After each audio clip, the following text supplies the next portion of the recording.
E aí, pessoal, vamos para a segunda aula? Vamos lá? Seguinte, pessoal, na segunda aula iremos trabalhar aí a sequência, né, dos módulos. Então agora nós estamos no módulo 27 e 28, trabalhar a atuação das massas de ar, né, precipitações, a classificação climática, enfim. Vamos lá, o que interessa. Pessoal, as massas de ar, isso aqui, né, acho que vocês já viram, a gente vai revisar algumas coisas aqui, tá, para vocês entenderem basicamente como que funciona. Vamos lá então.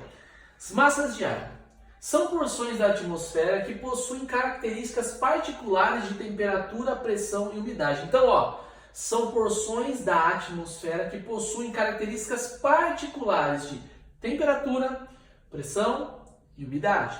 Então, eu coloquei aqui para vocês o básico, né, para vocês entenderem essa circulação atmosférica no Brasil, as massas de ar, tá? Então, como que funciona? Como que é a circulação das massas de ar no Brasil? Tem dois tipos, tá? As que atuam no inverno e as que atuam no verão, ok? Qual que é essa interferência? Vamos começar pelo verão, tá? Ó, aqui no verão, nós temos... Vamos entender primeiro as massas, né? Melhor. Ó, nós temos aqui, ó, MEC. O que significa isso? Massa equatorial continental. Então ela é uma massa que se forma no Equador e continental porque está dentro do continente. Diferente da massa equatorial atlântica, porque ela se forma no Oceano Atlântico, entendeu? Ela é equatorial porque está próximo ao Equador, mas ela é atlântica porque ela está no mar. Então é basicamente no oceano. É basicamente isso, tá, pessoal? Nós temos então aqui, ó, a massa tropical continental, que ela faz parte do clima tropical e ela é continental. A massa tropical atlântica, que atua, né, no Oceano Atlântico.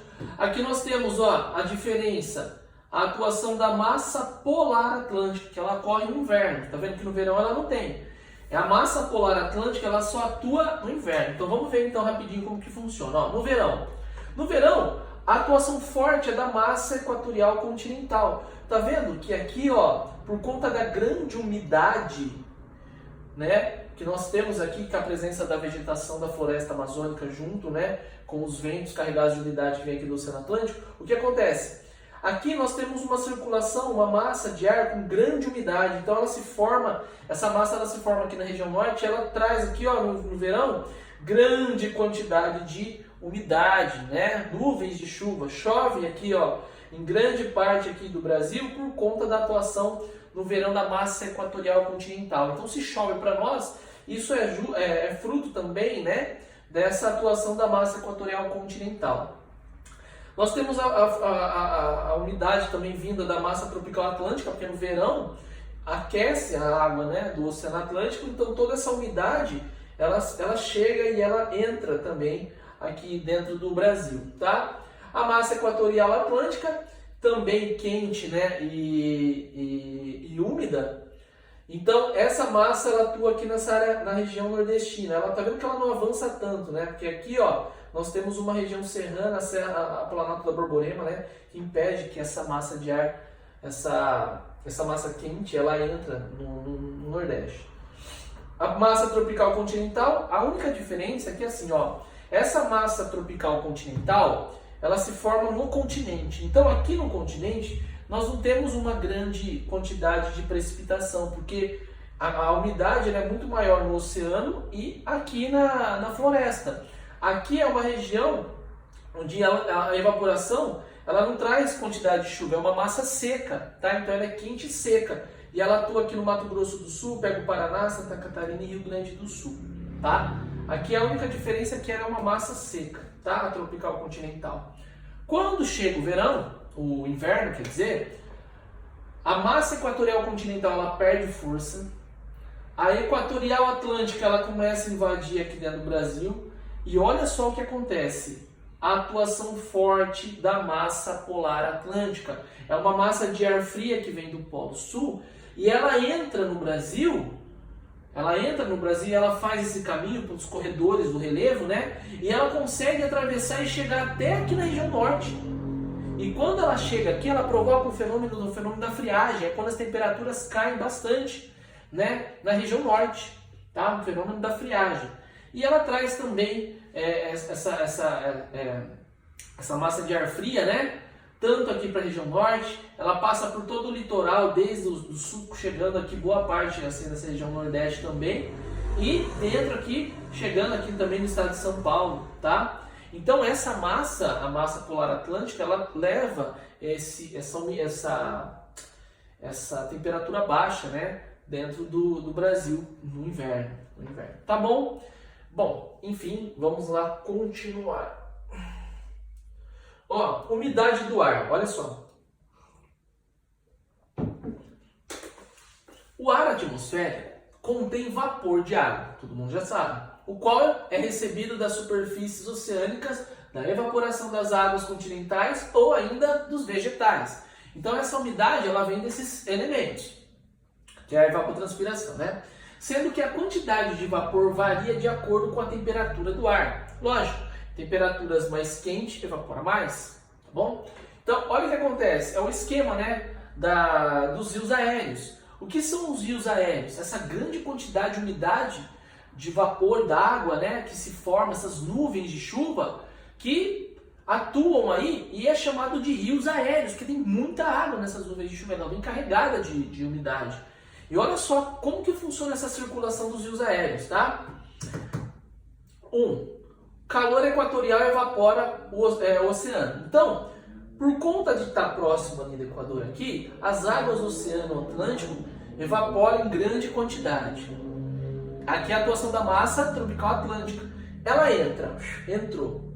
Começa a chover pra caramba aqui. Por quê? Porque aqui vem grande quantidade de umidade por causa da evaporação. Ela condensa e vem. Chove. Quando ela chega aqui, ó, número 2, as nuvens avançam trocando umidade com a floresta. Então, aqui já tem a evapotranspiração da floresta amazônica e mistura com a evapotranspiração, mistura com a umidade que vem do Oceano Atlântico, as nuvens de chuva. Mistura-se uma grande umidade que chove muito na região norte, muito, por conta disso. Porém, quando essa massa ela vem, ela é barrada aqui, ó, pela cordilheira. Não tem a cordilheira dos Andes aqui? Então, ó, chegando nos Andes, chuvas formam cabeceira do Amazonas. É assim, ó, deixa eu explicar mais fácil para vocês. É assim, ó, nós temos aqui a cordilheira dos Andes. Quando essas nuvens ela vem, ela é barrada, ó, pela cordilheira, então ela retorna para cá, porque a cordilheira é como se fosse uma barreira, então ela retorna, tá bom? Quando ela retorna, ela vem em direção ao interior do Brasilzão e traz umidade, traz chuva pra caramba, tá? Ou seja, o resto da umidade vem irrigar o sul e sudeste do Brasil. Bom, porém, qual é o grande problema com tudo isso?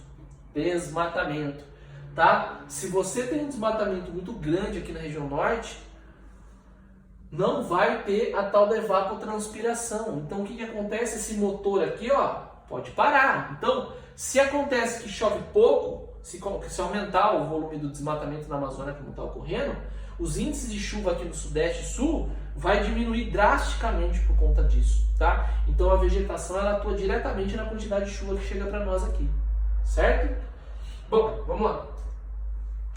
Precipitações em relação à chuva, as regiões do Brasil onde mais chove, tá? Ó, o Brasil tem seu território bem regado de chuvas, recebendo em sua maior parte totais superiores a 1.000 milímetros por ano de chuva.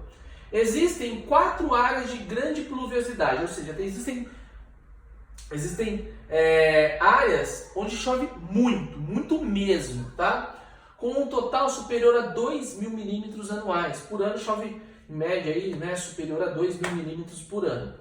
Quais são esses lugares? O litoral da Amazônia, a área equatorial, região centro-ocidental da Amazônia e o litoral da Bahia, onde nós temos aí, ó, chuvas de relevo produzidas pelos alísios de sudeste. São os pontos esparsos da Serra do Mar e o leste do Planalto Meridional. Então, olha só, essas áreas aqui, ó, são as áreas onde nós temos uma maior quantidade de chuvas, de pluviosidade no ano, chegando a ser superior a 2.000 milímetros, né?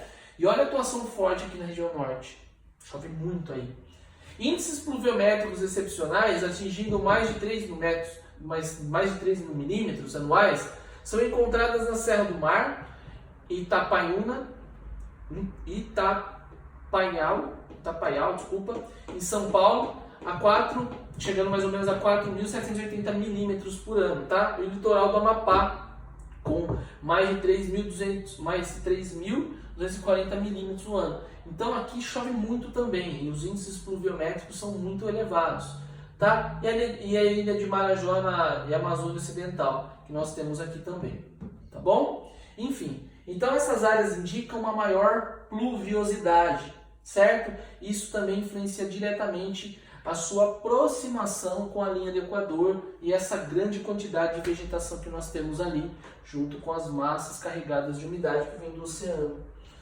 Bom, a precipitação e relevo. Então, o relevo ele atua diretamente na questão da precipitação. Por quê? Existem locais onde o relevo ele serve como barreira das chuvas, que nem, por exemplo, aqui, ó, no polígono das secas, né, que a gente fala aqui na região do sertão nordestino. Por que essa área aqui, ó, é a área que menos choveu, onde temos secas, né, regiões secas? Por quê?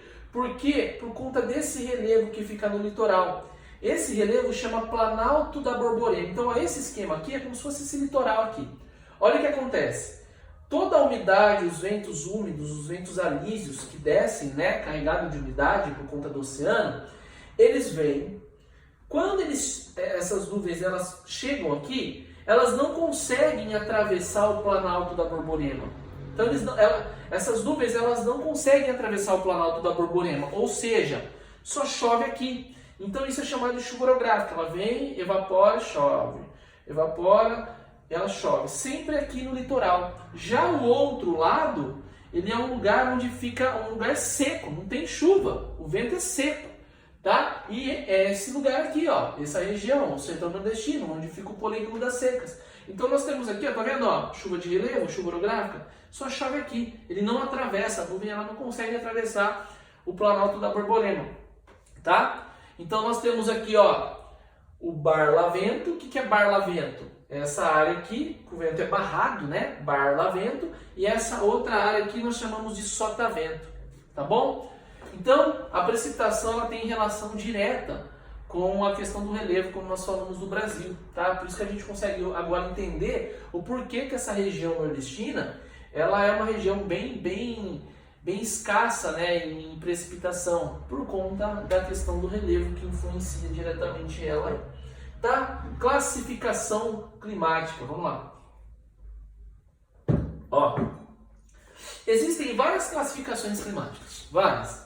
Entre elas podem ser citadas a da geógrafa Lísia Maria Bernardes, tá? Que é uma adaptação do Brasil da classificação de Köppen. Tá? Segundo Lísia, né, existem no Brasil 5 tipos climáticos.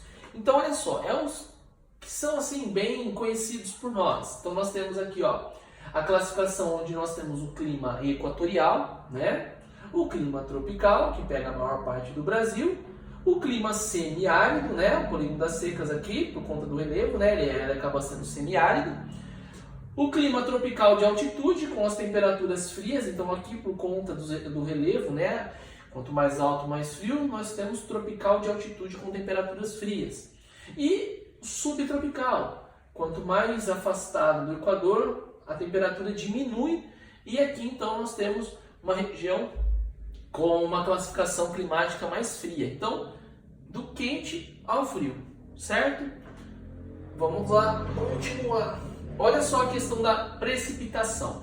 Reparem que o único que não está é esse aqui, tá? O clima tropical atlântico, que eu peguei a outra classificação. Então, dentro dessa classificação climática, das 5 classificações, então nós temos um clima equatorial. Esse clima equatorial, tá vendo que os índices pluviométricos, ó, chove o ano inteiro, chove muito no clima equatorial. Tá? Esse aqui, ó, clima equatorial chove muito o ano inteiro. E as temperaturas, ó, elas se mantêm elevadas durante o ano todo, certo? Então, você vê que a zona equatorial, as temperaturas são altas, evapora muito e chove o ano inteiro. Já no clima tropical, a temperatura ela diminui, ó, a temperatura cai no inverno. Então de junho, julho e agosto nós temos o inverno, onde a temperatura cai, se a temperatura cai e não evapora, então consequentemente diminui a chuva. Diferente do verão, ó, dezembro, janeiro, fevereiro, olha como os índices pluviométricos são maiores. Por quê? Porque sobe a temperatura, verão, certo? Já o clima tropical de altitude, foi o que eu falei para vocês, quanto mais alto, mais frio. Olha o que a temperatura faz, a temperatura despenca no inverno, despenca. Ela pode chegar aí, ó, 14, 13 graus. Por quê? Porque a temperatura diminui, porque é uma região alta, tá? E no verão chove bastante, tá? Mas a temperatura ela não passa aí dos 22 graus Celsius. Já o semiárido, tá? O clima semiárido lá, o polígono das secas que nós temos, a temperatura ela mantém elevada o ano inteiro, ó. A temperatura ela se mantém elevada. Então, a diferença, a amplitude térmica aqui é praticamente baixa, muito baixa a amplitude, porque ela vai de 27, 28, 27, 26, 28, não passa disso, o ano inteiro quente, porque está perto da linha do Equador, semiárido, está perto da linha do Equador. E olha o que acontece por conta do relevo, chove muito pouco, o ano inteiro ali, né? Então aqui, Cabaceiras, lá na Paraíba, nós temos ali, ó, os índices pluviométricos baixíssimos, não chove, a temperatura lá em cima. Muito complicado, né? Esse climograma.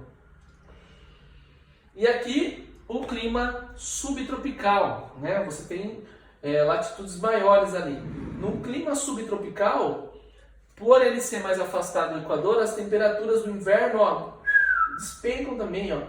Chega a uns 12, 11 graus, dependendo do lugar. Se for um lugar alto, no região oceânica, a temperatura pode ir abaixo de zero, tá? E chove muito, o ano inteiro chove lá por conta da atuação das massas de ar ali e das correntes marítimas também que influenciam.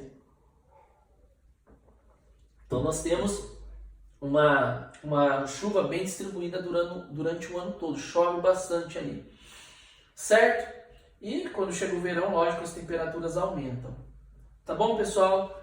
Então é basicamente isso o conteúdo da matéria, não tenho que fugir muito dos conceitos ali. Espero que vocês tenham entendido, tá? E finalizamos aí mais uma aula, tá bom, pessoal? Espero que vocês tenham gostado e entendido esse conteúdo aí. Valeu!